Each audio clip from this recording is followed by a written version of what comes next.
Salut, aujourd'hui ça va parler classique. Alors aujourd'hui je vais te parler d'un classique incontournable de l'univers DC Comics. Donc c'est Batman un long Halloween. C'est ce chef-d'œuvre de Jeff Lubb et Tim Sale.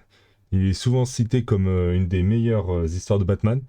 Donc reste avec moi et je vais t'expliquer pourquoi. Alors Batman un long Halloween, c'est une série de 13 numéros qui a été publiée entre 1996 et 1997, ça date pas d'hier, c'est pour ça aussi que c'est un classique.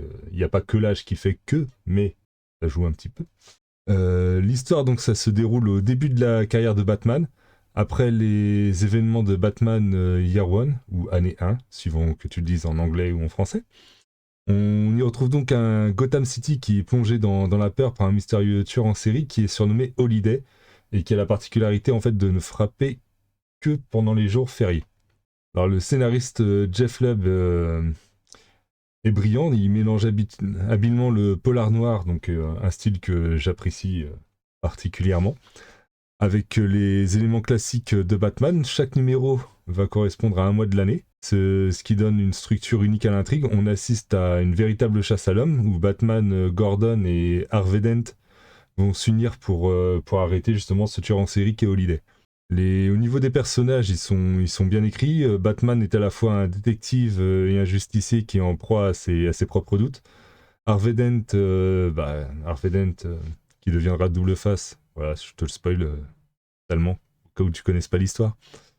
C'est un personnage tragique, donc dont la transformation en double face est l'un des moments les plus poignants de l'histoire. Et évidemment, on a aussi là, un panel de méchants iconiques de Gotham qui vient pimenter l'intrigue avec des apparitions mémorables, notamment du Joker et du Sphinx. Au niveau du dessin, Tim Sale, il fait tout simplement dans le magnifique. Hein, je veux dire, il n'y a pas. Ça colle parfaitement au style, c'est sombre, on colle vraiment à ce qu'on s'attend dans un récit typé un peu roman noir, avec de beaux aplats, Franchement, il y a pas grand-chose à dire là-dessus. Il y a son style qui est sombre et anguleux qui s'accorde parfaitement à l'atmosphère. Chaque planche, tiens, tu le vois ici, tiens, par exemple, c'est une œuvre d'art, donc avec l'utilisation des ombres, des contrastes, tu vois, tous ces aplats de noir, ça envoie du lourd. Voilà, il faut le dire.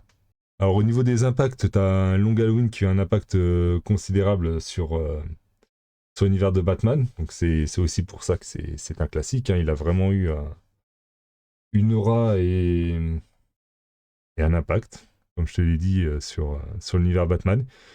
Et il a inspiré donc de nombreuses œuvres, dont notamment les films de Christopher Nolan. C'est de fait une lecture essentielle pour tout fan de Batman, car il explore en profondeur la psychologie des personnages et la lutte entre le bien et le mal à Gotham.